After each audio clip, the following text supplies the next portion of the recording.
like what would you consider your top five must reads, or even just a handful of books that you've really been enjoying as of late? Yeah, okay. Two different questions, actually. Yeah. Uh, Look, books that have been really influential in my life, um, and they're still excellent books to this day. Um, I would say the book that opened my eyes to economics was Henry Hazlitt's Economics in One Lesson. It's a work of genius. I think it's only like 130 or 140 pages, quite brief, but very pithy, very accurate.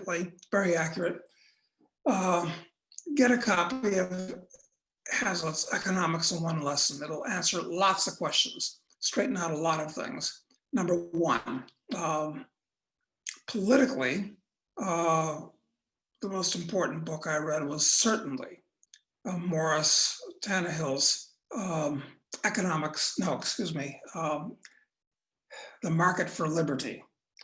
Um, Before that, I was a free market guy, definitely, a libertarian, definitely. But I didn't understand the argument for anarchism. And The Market for Liberty uh, explains exactly how an anarchic society would work. It's very well written, very clear. Get a copy of the book, see if you agree or disagree with it. So that's number two. Okay, so we're talking economics, we're talking politics. How about ethics? So I've got to put my finger on Ayn Rand's The Virtue of Selfishness. That book is something else. I remember reading it, and I'll tell you what I remember reading the first page.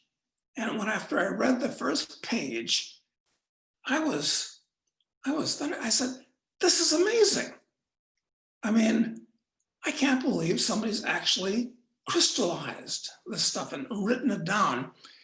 And just reading that first page, I knew that thoughts that were in my mind that were inchoate, similar, but inchoate, not structured, and it crystallized everything. So that was an extremely important book for me, a great book.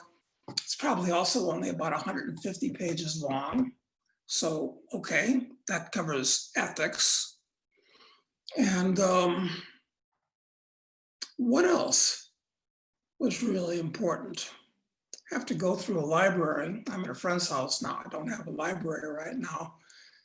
But start with those three books, and I don't think you'll be What disappointed. about, but I think, some science fiction, I would say, is definitely, you talk about it often, has been very informative to you Yeah, and your thinking. So there, that's absolutely correct.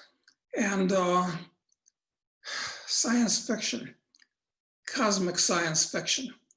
Well, I think perhaps the single most cosmic, broad-ranging science fiction book that I know of ever written, to my knowledge, and I'm not unique in this regard, is The Last and First Men by trying to remember the author. Foolish.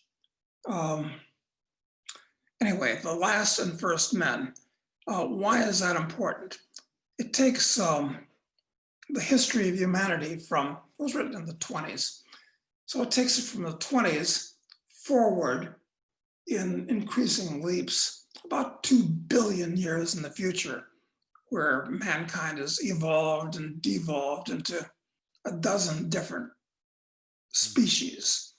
And so uh, I definitely recommend that. Uh, Robert Heinlein, of course, is one of the titans of science fiction. And some of his later works are weak, in my opinion. And some of his early works are for kids, but he hit a certain sweet spot.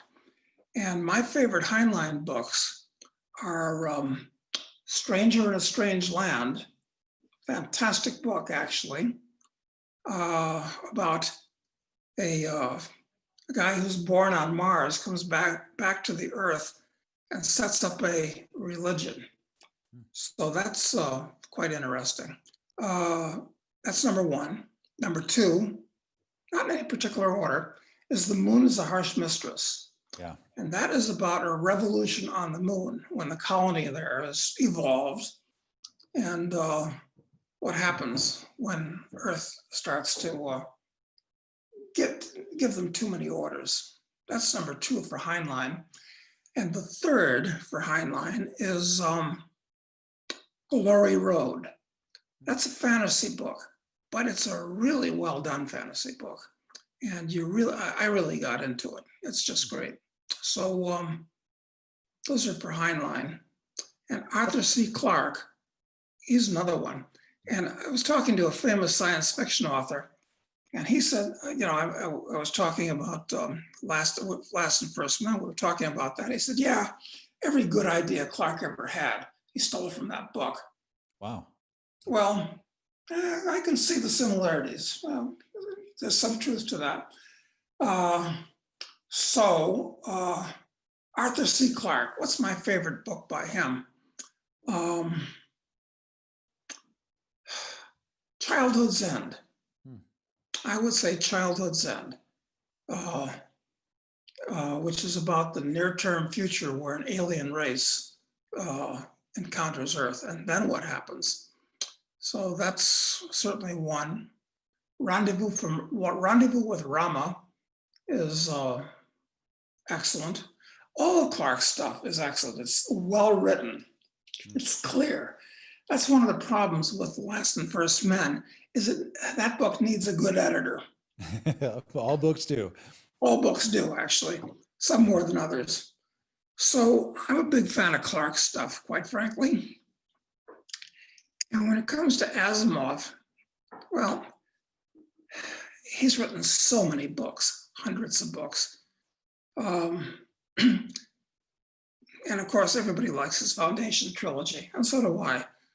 But yeah, those are three science fiction books, certainly. And I've been trying to find the time to read The Three Body Problem by a Chinese author writing today. Is it Lu Qin? I forget. I don't know if that's how you pronounce it, but yeah, I'm not sure read that. either. I'm not looking at the book, so I won't even attempt to correct myself. But that's supposed to be excellent. And what else is there? Well, they only wanted 5. I think we gave them 8. So I think that's. Oh, wait a minute. I've got another one. And I'm forgetting the author. It's not Robert Conquest. It's Dragon's Egg. And that is maybe little known, but it's about the discovery of